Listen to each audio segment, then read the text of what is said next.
રાજકોટના ઉપલેટામાં સિટીઝન જીમખાના તથા માનવ સેવા ટ્રસ્ટ દ્વારા રાહત દરે ફૂલછોડ સહિતના રોપા વિતરણ કાર્યક્રમ યોજાયો।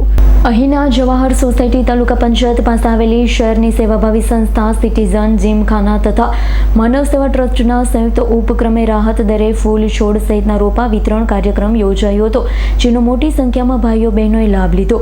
આ પ્રસંગે જીમખાનાના સેવાભાવી પ્રમુખ સંજયભાઈ માકડિયા, પૂર્વ ધારાસભ્ય છગનભાઈ સોજિત્રા, પૂર્વ સંસદીય સચિવ અને સભ્ય પ્રો એનપી કાલાવડિયા, યાર્ડના ચેરમેન હરિભાઈ ઠુમર, લોક સાહિત્યકાર દેવરાજભાઈ ગઢવી, બટુકભાઈ ડોબરિયા સહિત જીમખાનાના હોદ્દેદાર આગેવાનો ખોડુભાઈ ગાગિયા, રમેશભાઈ સુવા, કનુભાઈ કાલાવડિયા, પત્રકાર સંઘના પ્રમુખ કૃષ્ણકાંત ચોટાઈ, સેક્રેટરી જગદીશભાઈ રાઠોડ વગેરે આગેવાન હાજર રહ્યા હતા। કાર્યક્રમને સફળ બનાવવા માટે નીતિનભાઈ બારૈયાના માર્ગદર્શન નીચે કર્મચારીઓએ ભારે જહેમત ઉઠાવી હતી। ઉપલેટાના આંગણામાં અમારે સિટીઝન જીમખાના અને માનવ સેવા ટ્રસ્ટ એમના ઉપક્રમે આ વૃક્ષના જે રોપાઓ છે આપવાનો એક સુંદર મજાનો આજનો કાર્યક્રમ, અંદાજે 2200 થી 2500 આ વૃક્ષના રોપાઓ છે એ આવેલા છે। સંજયભાઈ માકડિયા જીમખાનાના પ્રમુખ તરીકેની જવાબદારી નિભાવે છે અને બધા મિત્રોના સહકારથી આ આયોજન થયું છે।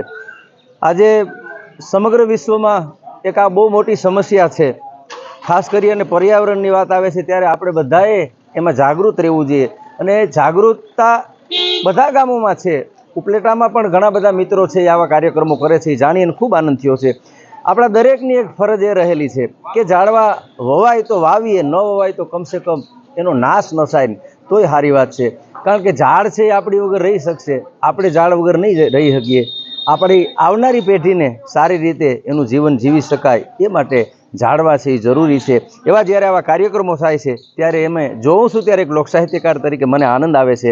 એટલે હું સિટીઝન જીમખાના, માનવ સેવા ટ્રસ્ટ, એમના બધા ટ્રસ્ટીઓ અને ઉપલેટા તાલુકાના પ્રજાજનોનો ખૂબ ખૂબ આભાર માનું છું કે આવી પ્રવૃત્તિમાં એ સહકાર આપી અને આમનો હોશ જે વધારે છે બદલ એમને ખૂબ ખૂબ ધન્યવાદ।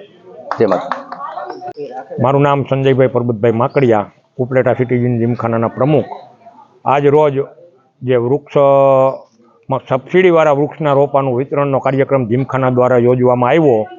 અંદાજે 1000 થી 1200 જેટલા રોપા, ફળાઉ રોપા, 1000 થી 1200 ફૂલ છોડના રોપા, સુશોભનના રોપા તેમજ અન્ય રોપા થઈને 2500 જેટલા રોપાઓનું વિતરણ જીમખાના દ્વારા કરવામાં આવ્યું। ગયા વર્ષે પણ અમે 3000 થી ઉપરના વૃક્ષોનું વિતરણ કર્યું હતું। જીમખાના દ્વારા દર વર્ષે આવો કાર્યક્રમ દર ચોમાસામાં અમે યોજી અને જાજામાં જાજા લોકો વૃક્ષો વાવે અને જાજામાં જાજા લોકો આ તરફ વળે એના માટેના અમારા સતત પ્રયત્નો રહેશે।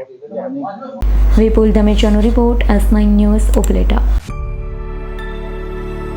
અમારી તમામ માહિતીથી અપડેટ રહેવા માટે જોડાયેલા રહો S9 ન્યૂઝ સાથે।